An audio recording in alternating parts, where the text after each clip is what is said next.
Olá, seja bem-vindo a mais um Direto do Legislativo, programa realizado em parceria com o Jornal à Tarde, que publica em página inteira as entrevistas realizadas aqui, sempre com foco na atuação parlamentar, nos projetos de lei, na visão política de cada um dos deputados da Assembleia Legislativa da Bahia.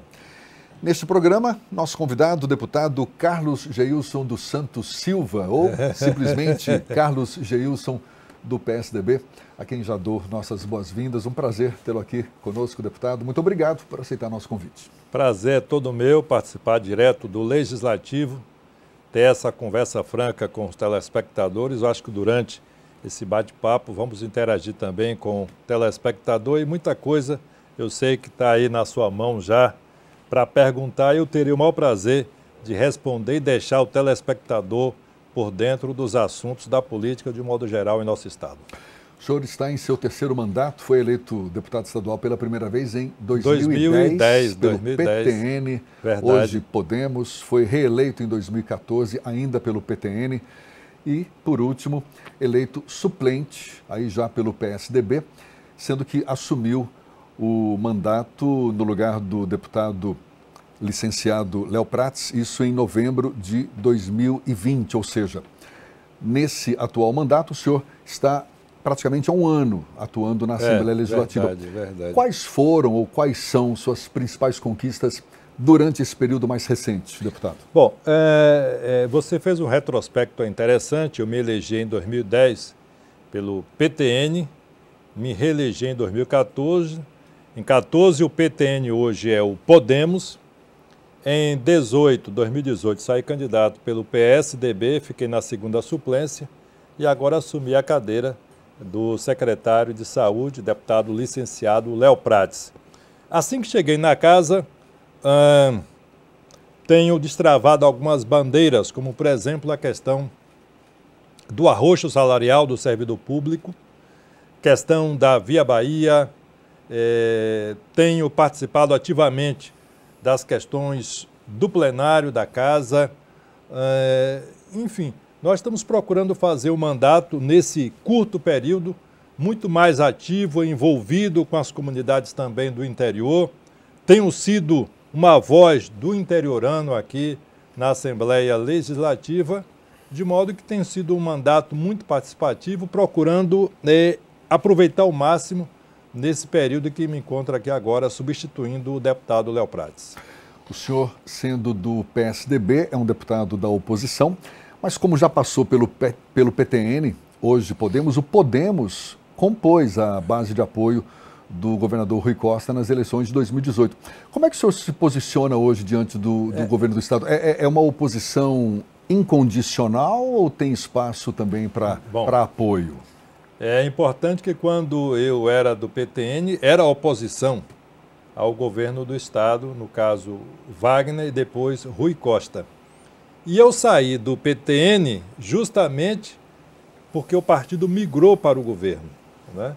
Depois eu fui para o PSDB, voltei para o PTN para ser candidato a prefeito em Feira de Santana em 2020 e para assumir o mandato retornei para o PSDB. Eu estou na oposição, faço oposição responsável, criteriosa, não apenas criticando, porque há um hábito de quem é oposição apenas criticar. Sim, você critica, mas tem que apresentar também a solução, a sua ideia, porque é fácil dizer que está errado. Agora, dizer como pode e precisa consertar é um exercício importante do parlamento e de quem exerce a função de ser oposição. Como eu acho que em essa situação não pode usar óculos de couro, fechar os olhos para tudo que o governo faz como se estivesse certo. É óbvio que o governo tem o lado positivo, o negativo, os acertos e desacertos, e cabe a nós, na oposição, apontarmos os desacertos e os caminhos para que se chegue a um melhor condicionamento administrativo no Estado. Esse é o papel de quem é oposição e eu uso esse mistério e faço isso com muito prazer. O senhor faz oposição a Rui Costa, mas já flertou com o governador Rui Costa, quando ele teria lhe oferecido apoio para sair candidato a prefeito de Feira de Santana, isso em 2020. O que fez essa mudança de lado? Eu gostei assim do flerte, né? não é uma conquista, não é um casamento, é assim aquele piscar de olhos, né? Você até insinua ou pega nas mãos, mas não passa de um pegar nas mãos. Eu, quando não logrei êxito em 2018, fui convidado pelo governador Rui Costa e por um curto período fiz parte da sua administração como ouvidor do Estado. Na eleição para prefeito, saí por um partido da base do governo, mas não me alinhei com o candidato do governador Rui Costa em Feira de Santana, no caso, o deputado Zé Neto. Então, a minha passagem pelo governo foi uma chuva de verão, assim, digamos, o tempo suficiente para um aprendizado que o meu lugar, onde eu devo estar, onde eu me sinto bem, onde estão os meus amigos, os meus correligionários, é justamente no local onde eu estou, fazendo oposição ao governo do Estado, porque eu exerci 2 mandatos de deputado estadual durante 8 anos sendo oposição ao governo. Volto para casa para ser oposição. Enquanto deputado, eu nunca fui governista. Sempre fui oposição. Claro que um dia eu quero ser situação, e quero ser situação elegendo o nosso candidato a governador, neste caso, o ex-prefeito de Salvador, ACM Neto. Quando o senhor diz que faz oposição ao governo Rui Costa, é do ponto de vista ideológico, mesmo tendo havido esse flerte durante um período com ele? É do ponto de vista ideológico que foi um flerte o suficiente para entender que as minhas ideias não se coadunam, não convergem para o modelo que está aí. Então, foi necessário, talvez eu tenha a melhor condição, enquanto deputado de oposição, dizer fui, vi e não gostei. Tá? Então, eu estou no local onde eu cresci politicamente, formei a minha personalidade política e a mudança não foi palatável. Eu não estava me sentindo bem e, graças a Deus, as coisas aconteceram de um modo que estou hoje na oposição, no 3º mandato de deputado estadual e fazendo uma coisa que eu estou bem, estou feliz, entendeu? Enquanto que estava no período em que eu exerci um cargo no governo do Estado, o meu espaço foi limitado, eu não estava feliz, as nossas ideias não bateram. É por isso que eu digo para você e os telespectadores que essa passagem, usando o seu termo, não passou de um flerte. Deputado, sempre que o senhor pode, faz críticas à política de segurança pública do governo do Estado, chegando a dizer até que a segurança está falida. Por que uma crítica tão dura e quais soluções o senhor apresenta para que a segurança pública seja, na sua avaliação, de fato eficaz? Vamos lá. Outros estados, epicentro do crime organizado, têm apresentado índices importantes no combate à criminalidade. Mas observe que a Bahia hoje, no mapa da violência, é apenas quem está atrás da Bahia é o Amazonas. A partir daí, a Bahia é o 2º estado mais violento da federação. E a cada ano o crime organizado se esparrama.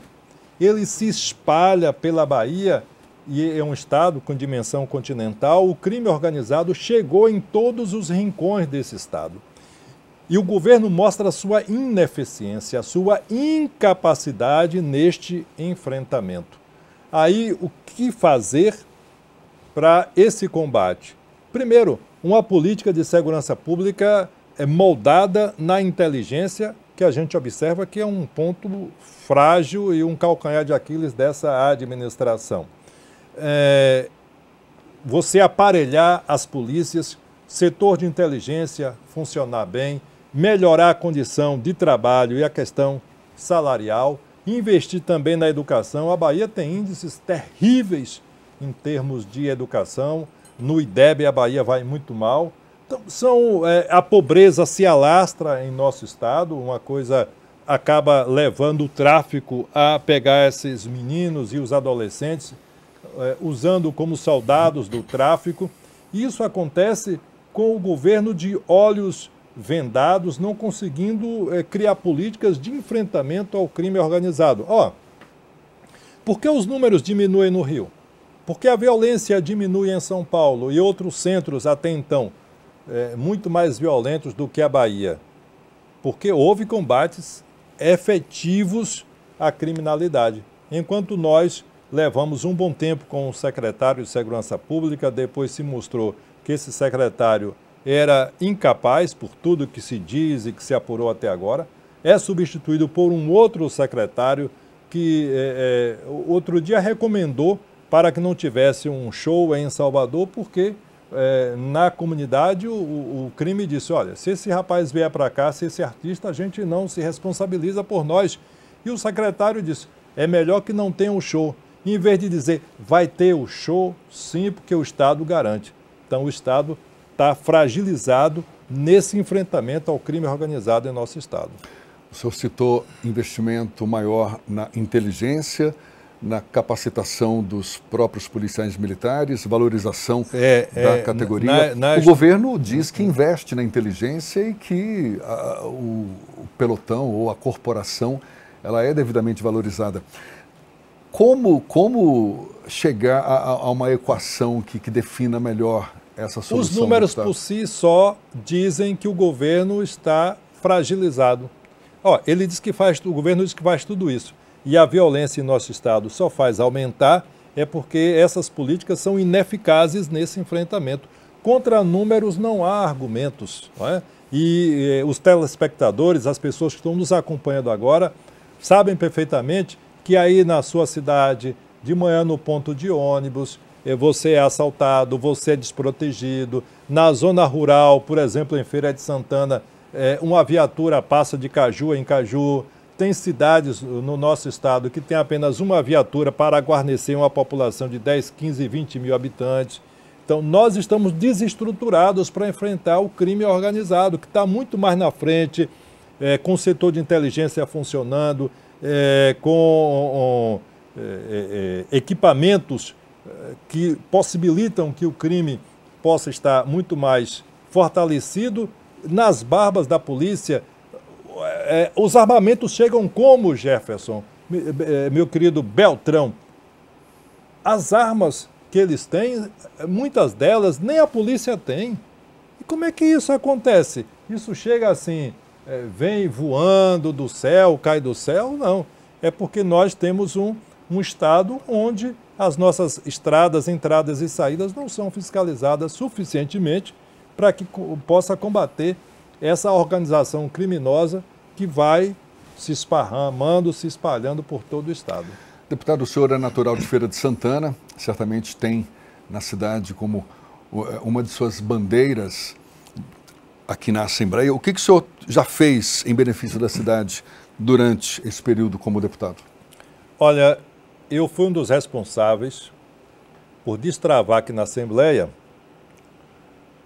um projeto do hoje prefeito de Feira de Santana, Colbert Martins. Nós conseguimos destravar e aprovamos a região metropolitana de Feira de Santana. Na época foi um debate porque tinha que ser um projeto de iniciativa do Executivo. E nós reapresentamos esse projeto de iniciativa do Legislativo e acabamos sendo convencidos de que deveria partir do governo. Nosso projeto nós idealizamos uma região administrativa com 16 cidades. O governo capou o projeto e mandou com 6.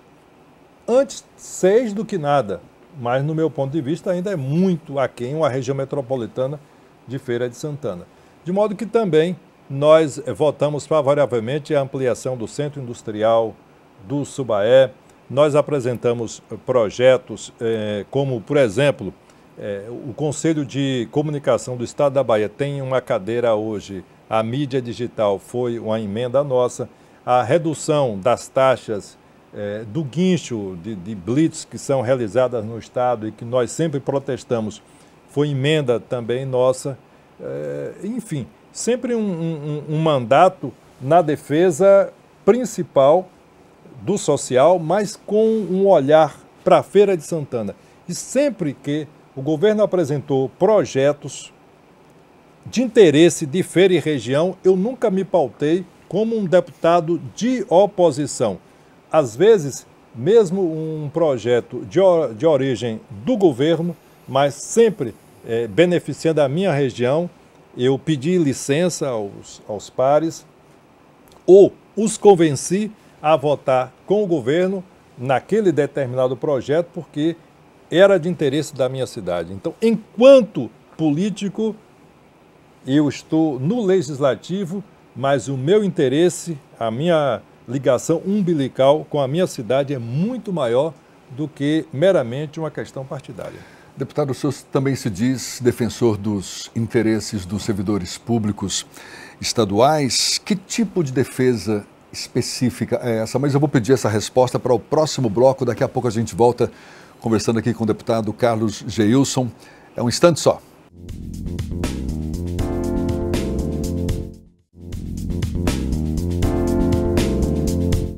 Já estamos de volta com o nosso convidado neste programa, deputado Carlos Geilson, do PSDB. No bloco passado, deixei no ar, o senhor se diz defensor dos direitos dos servidores públicos estaduais. Que tipo de defesa exatamente, deputado?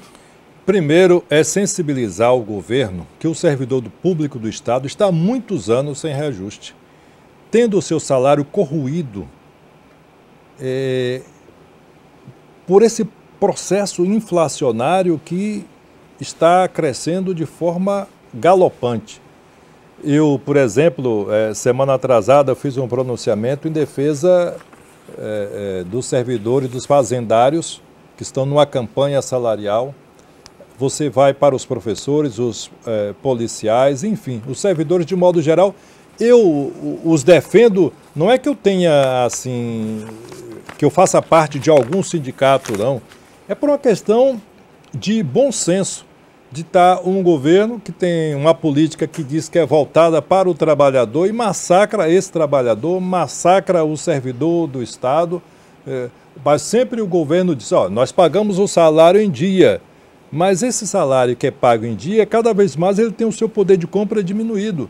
E eu me coloco como uma voz aqui na Assembleia Legislativa para tentar sensibilizar o governo, que está na hora de repor as perdas salariais. O senhor tem sido um crítico também ao contrato da Via Bahia, que é a concessionária da BR-324.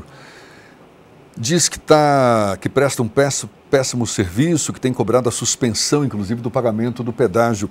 O que existe de errado exatamente nesse contexto? Eu posso falar o seguinte, em 2006 esse contrato foi assinado, governo federal e a Via Bahia ainda no governo do ex-presidente Lula. Implantada a privatização da BR-324 e 116 Sul, e especialmente nesse trecho Feira-Salvador, onde eu praticamente transito todos os dias, nós sofremos bastante porque pagamos o pedágio por uma estrada de qualidade muito ruim, com buracos, em alguns locais falta de acostamento, panelas, depressões no asfalto, quando chove a água fica acumulada, depois aparecem os buracos e o reparo é muito deficiente, é muito ruim, chegando ao ponto do atual ministro da Infraestrutura, Tarcísio Freitas, dizer que não vai sossegar enquanto não varrer a Via Bahia desse contrato com o governo federal. Então, eu tenho sido uma voz desde o meu primeiro mandato, identificando esses problemas. É uma estrada que já cabe, é uma quarta pista ali da entrada ali de Simões Filho para Salvador, é o que está no contrato, e uma terceira pista de Simões Filho à Feira de Santana. Só que a Via Bahia passa por cima do contrato. O governo agora que tem uma posição de cobrança, porque até então, nos governos petistas, a Via Bahia nadou de braçadas, sem uma cobrança de forma efetiva e eficaz. Então, eu tenho sido essa voz porque sei que falo em nome de milhares de baianos que protestam pagando um pedágio relativamente caro para a condição que é oferecida aos transeuntes, aos motoristas de um modo geral. Questões sempre, ou na maioria delas, ligadas à Feira de Santana. Além de Feira de Santana, quais outras regiões da Bahia o senhor representa, deputado? Obviamente que eu sou um político muito regional. Se tivesse hoje o voto distrital, com certeza eu seria um dos mais beneficiados, porque tem uma atuação bem localizada. Agora, eu tenho estendido, obviamente, a gente falando uma linguagem muito popular. Não devemos colocar todos os ovos no mesmo cesto. Isso quer dizer o seguinte: eu não posso apenas fiar nos votos, me confiar nos votos de Feira e da região. Então, hoje eu já procuro estender a nossa atuação parlamentar, desde a cidade de Itacaré, a cidade de Santa Inês, de Maiquinique, aí eu vou para Maragogipe, enfim. Hoje eu tenho procurado fazer um mandato muito além de Feira de Santana, tá? Até porque quem é político sabe que cada eleição é um processo diferente, é uma nova forma do eleitor comparecer às urnas com outras ideias, o que faz parte do processo democrático. Então, eu tenho uma base sedimentada em Feira e na sua região, e agora tenho procurado também fazer com que municípios um pouco mais distantes, a população venha conhecer o nosso trabalho parlamentar e assim confiar mais um mandato. Mudando um pouco de assunto, deputado, sobre política eleitoral, tudo indica que o PSDB, o seu partido, deve caminhar ao lado do ex-prefeito ACM Neto na disputa pelo governo do estado em 2022. A ACM Neto, por sua vez, já manifestou em algumas ocasiões que pode não apoiar o governador de São Paulo, João Dória, do PSDB, na disputa ao Palácio do Planalto, que uma das possibilidades seria, por exemplo, apoiar o ex-juiz Sérgio Moro do Podemos. Nada está definido, mas a gente percebe alguns sinais nesse sentido. Como que o senhor se posiciona nesse cenário? Eu estou alinhado, eu estou no projeto do ex-prefeito de Salvador, ACM Neto. Para ser candidato, eu tenho que estar vinculado a um partido. Hoje estou no PSDB. Mas essa vinculação partidária, ela é muito pequena para essa grandiosidade que é a candidatura de ACM Neto ao governo da Bahia. Nós torcemos por essa candidatura na eleição passada. Problemas outros, ele preferiu ficar como prefeito de Salvador. Zé Ronaldo nos deu a alegria de fazer um sacrifício. Foi importante ali naquele momento que ele lançasse a sua candidatura a governador do estado. Nós tivemos uma representatividade importante, mas naquele momento ele enfrentava o governador Rui Costa, bem avaliado, e ele ainda, embora já tenha disputado uma eleição para o Senado, mas ainda não era um político com a dimensão que é hoje, já muito mais conhecido, né? Então nós fizemos essa travessia e agora chegou a vez realmente daquela candidatura de Neto, que seria em 2018, ela se materializa agora em 2022, com amplas chances de vitória.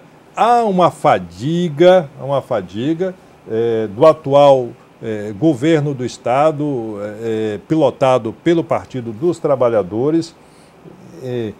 Você começa a ver que há uma situação muito importante.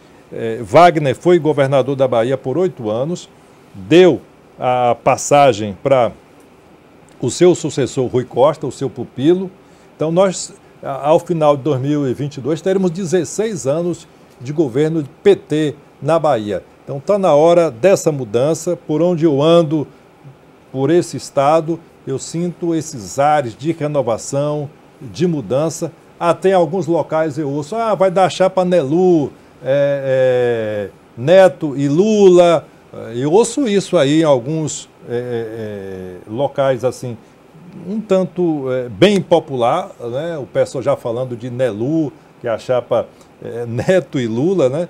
Mas uma coisa eu sei, vamos ganhar o governo do estado da Bahia, e a Semineto vai enfrentar, de um lado, é alguém que substitui aquele que se fala e que se diz que é a correria.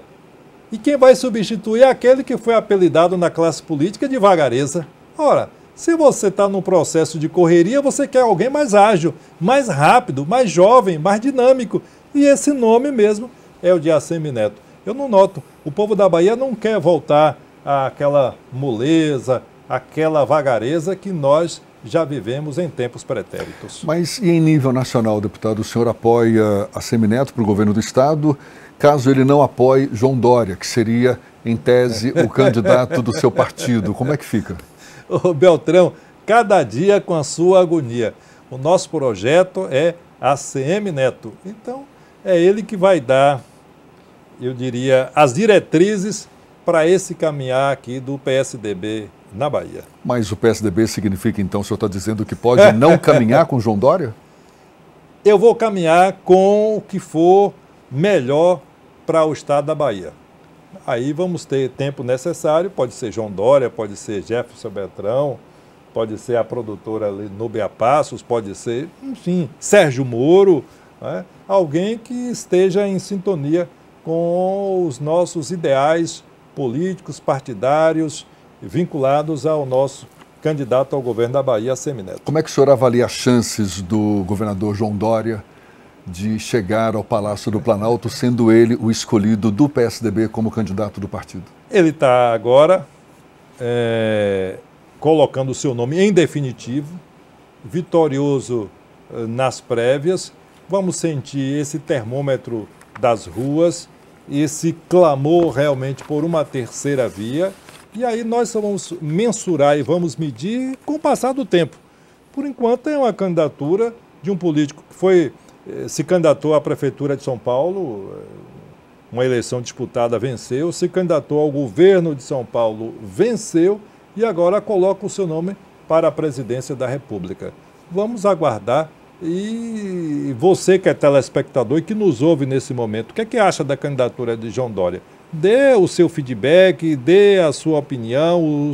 A sua opinião é muito fundamental e importante para que cheguemos a um denominador comum nessa trajetória. O senhor ficou satisfeito com o resultado das prévias? Ele era o seu candidato ou não? Eu fiquei satisfeito com as prévias, com a democracia interna que impera no partido. Mas eu particularmente votei em Eduardo Leite por entender que nós precisávamos de um nome um pouco mais leve, mais suave, sem um radicalismo exacerbado. Mas eu aprendi uma coisa: o vencido tem que bater palmas para o vencedor. O senhor acha que o PSDB sai rachado dessas prévias? No momento, nós estamos procurando cicatrizar, curar, passar uma pomada nessas fissuras, e eu acho que com jeito, e se o João Dória tiver habilidade suficiente, em pouco tempo nós estaremos com essas feridas totalmente curadas. O que é preciso para o PSDB recuperar o protagonismo que já teve? Eu acho que há um cansaço, talvez a mudança, porque os mais antigos, assim, o partido MDB, que agora foi para o PMDB, agora voltou ao MDB, o PSDB e o PT. Outros partidos estão se renovando, mudando sigla, o seu estatuto. Eu acho que o PSDB precisa passar por essa oxigenação. É o meu sentimento enquanto filiado e enquanto eleitor também. Depois da vitória nas prévias do PSDB, o governador João Dória sinalizou estar disposto a dialogar com o ex-juiz Sérgio Moro, do Podemos, a ponto até de dizer que pode haver uma aliança nesse sentido, mas também sinalizou, acenou, digamos assim, para a senadora Simone Tebet, do MDB, ou seja, e ela igualmente candidata ou pré-candidata ao Palácio do Planalto. Como é que o senhor vê essas articulações políticas dentro do PSDB? Eu acho que são importantes e mostra que não é um partido sectário, é um partido que está aberto. Nesse momento, a candidatura de João Dória está posta, mas muito mais importante do que essa ou aquela candidatura é um projeto viável de poder. que possa se materializar essa tão cantada e decantada terceira via. Aí você tem o nome de João Dória, você tem o nome de Sérgio Moro, aí se fala em Simone Tebet, se fala em Luiz Henrique Mandetta, se fala em Ciro Gomes, mas as coisas convergem para essa aliança entre Dória, Sérgio Moro e quem sabe também com a participação até do governador do Rio Grande do Sul, Eduardo Leite. Conversar não tira pedaço. E é o momento de gastar saliva, de sola de sapato, muitos jantares e almoços, café da manhã. Nós precisamos conversar, dialogar. E nesse ínterim sentir o que a rua está pensando. Não adianta você ficar surdo para o que as ruas estão dizendo. As ruas vão dar esse direcionamento para que aconteça de fato um nome nesse enfrentamento capaz de ser uma terceira via palatável, viável e com chances reais de vitória. Para a gente encerrar, deputado, e rapidinho, o PSDB tem caminhado ao lado do ex-prefeito Assemineto nos últimos anos. O partido tem a pretensão de pleitear a vice na chapa de ACM? Nomes nós temos, mas o PSDB não vai ser um entrave para a aliança vitoriosa que assim entendemos com a Assemineto. Temos nomes, temos capacidade, temos capilaridade para estar na chapa de Assemineto. Mas isso vai demandar as discussões, os debates e o que for bom para ganharmos a eleição, com certeza o PSDB não será nem um entrave, nem um estorvo nessas conversações, nesses diálogos que serão estabelecidos a partir da oficialização da candidatura de Assemineto ao governo da Bahia. Deputado Carlos Geilson, muito obrigado pela sua disponibilidade. Até uma próxima. Eu queria ter essa voz modulada. Carlos Geilson, muito obrigado e até uma próxima. Esse é Jefferson Beltrão. Fui entrevistado por ele no Legislativo. Direto do Legislativo. No Direto do Legislativo. Radialista. Um abraço. Ele é radialista também. Tá reclamando. Essa voz modulada, você viu? Tá reclamando de barriga cheia. Direto do Legislativo com Jefferson Beltrão. Deputado, muito obrigado e muito obrigado a você também por ter acompanhado esse nosso bate-papo. Até uma próxima. Até, meu irmão. Um abraço. Valeu, telespectador.